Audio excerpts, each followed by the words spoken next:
It's wintertime here in Northern California. We're in the middle of a massive snowstorm. So let's remember back to those sunny days in Spain not too long ago. Are you ready, Don? Here we go.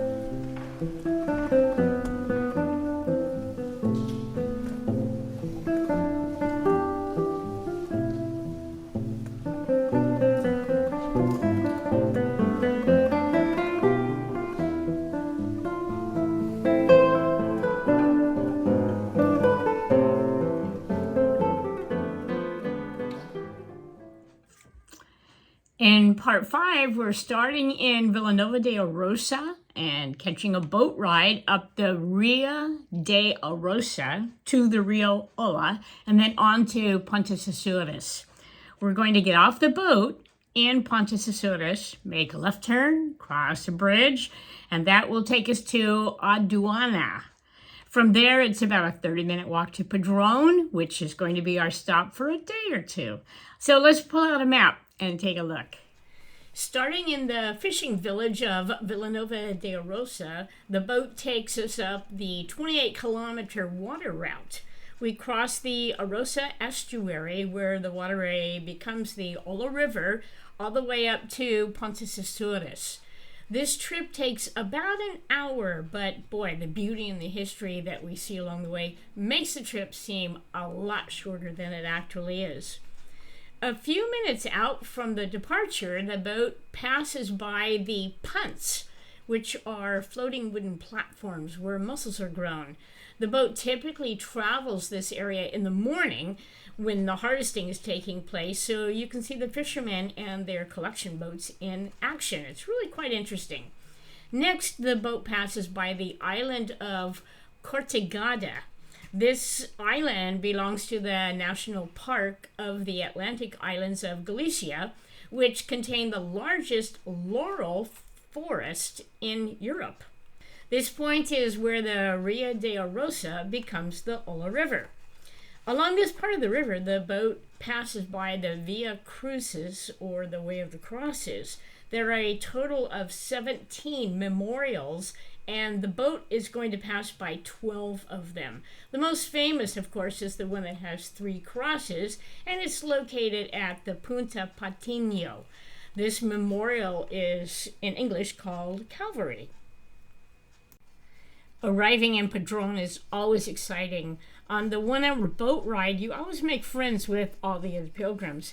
This last time, I met a group of young men from Italy who had just graduated from high school, and they were taking this trip together before entering adulthood. Their Italian names were way too hard to remember, so I just named them Big Joe, Little Joe, Gino, and Frank. Also, we had 4 lovely pilgrims from all across the U.S. There was Gary and Celeste from Washington State, Celeste's brother Clifton from Oregon, and Clifton's sister-in-law Mimi from Kansas. All were related in some way to each other through some relative or relation, but it got complicated. I just dubbed them the Fearless Four. After arriving in Padrón, we all went out for morning coffee con leche and Napolitano chocolate. Padrón is not a very big place and very easy to navigate. Since I had been there before and knew my way around, I sort of became the impromptu tour guide to all of our friends. Our first stop was to the TI, or the tourist office, to pick up our document to follow the path of the remains of St. James. You get a map that directs you to all the religious sites around town. These include the Carmo Monastery and Carmelite Fountain, both of which are within, a couple hundred meters of each other. Then there's the Santiaguino Mount, where St. James is said to have stood and preached to his flock during biblical times. Then you conclude at the Church of Santiago, which contains the Padrón, which is the stone that the boat tied up to after concluding the water journey up to Padrón. It also has some of the remains of St. James. After you've visited all these sites, you take your pilgrim passport back to the tourist office and receive your official Padrón Compostela. There are actually quite a few smaller Caminos or portions of larger Caminos that offer their own specific Compostela. Padrón's not the only one. So let me take you into my office at our home in Northern California, and I'll show you some of mine. They're actually quite unique. So here are some of the Compostela that I have framed.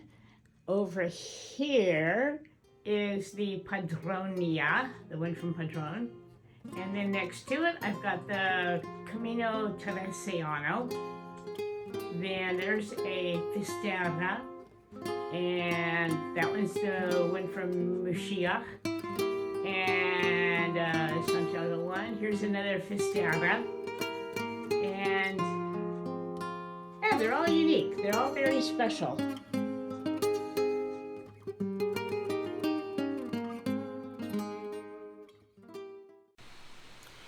Of course, you cannot pass through Padrón without having the famous Padrón peppers.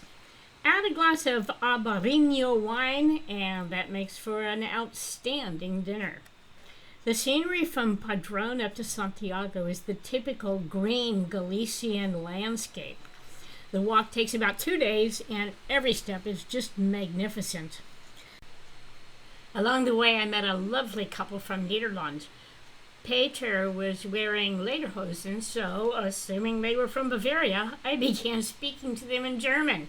Then Peter explained in perfect English that he just loves wearing them, and it's sort of a tradition with him. He and his wife have been doing this route for about 20 years, and he always wears his lederhosen. They highly recommended an albergue about 2 hours away, so we plan to meet up there again.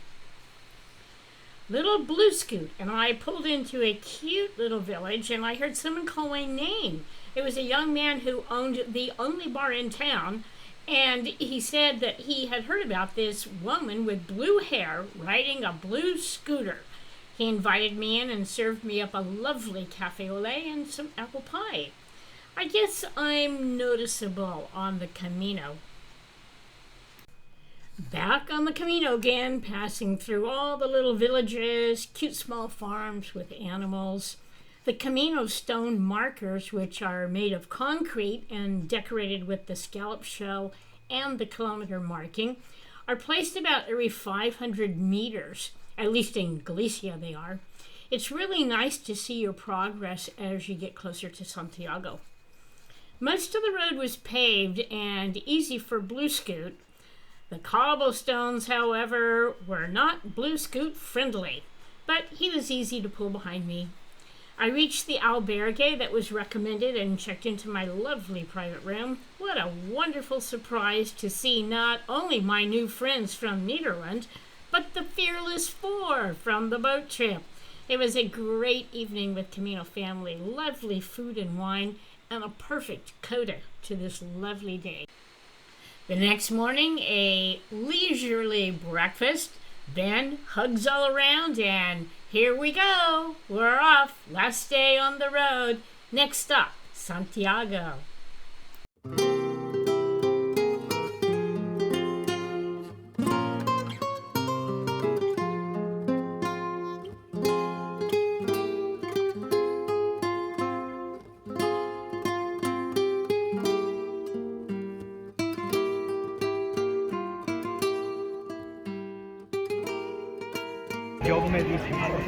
I'm here again. Blue Scoot and Gigi just arrived in Cathedral Square. There it is, the cathedral. Look at all the people getting ready for St. James Day, which is on Monday.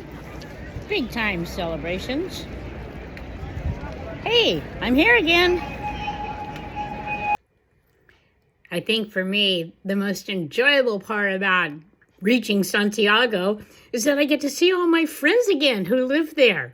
I had missed them. It had been a couple of weeks. I was walking a Camino. Of course, walking or blue scooting into Cathedral Square or Plaza de Obradoiro is always thrilling. It's fun just sitting and watching all the pilgrims entering and their excitement at reaching the cathedral. Of course, I always head to the Alameda Park to say hello to Las Dos Marias. I even enjoy visiting with the ladies in the old town who hand out the almond cookie samples. They know I love them and always hand me a couple of samples. Then I head to the Greenhouse restaurant for a visit and a glass of wine with my dear friend Shanta Rainey. Her wonderful vegan restaurant is only a block away from the cathedral. Next time you're in Santiago, do stop in. You'll love it. Of course, we have to go back to Las Dos Marias for another picture. Then we meet up with Lee Brennan for ice cream. Lee runs the Camino Cafe podcast as well as the new show, Good Morning Santiago.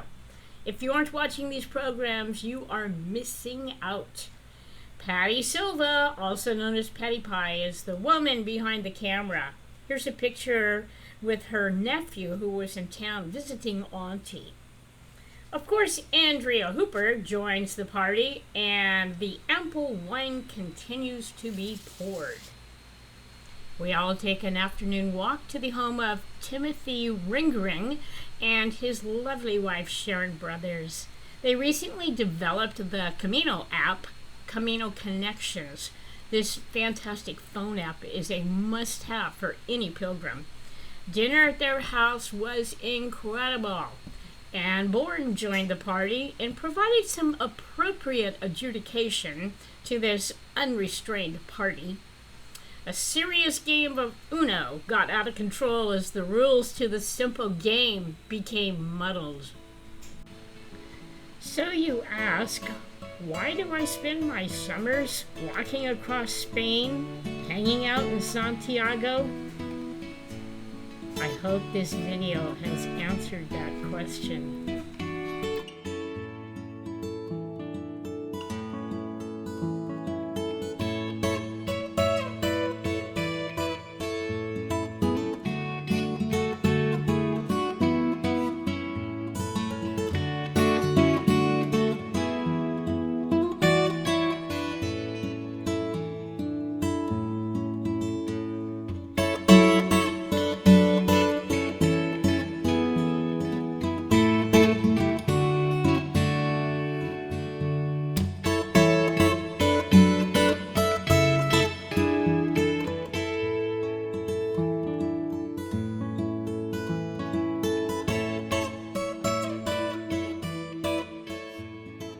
After I posted the last video with my husband and myself playing our horns, I was surprised by all the wonderful feedback that I got from all my friends out there.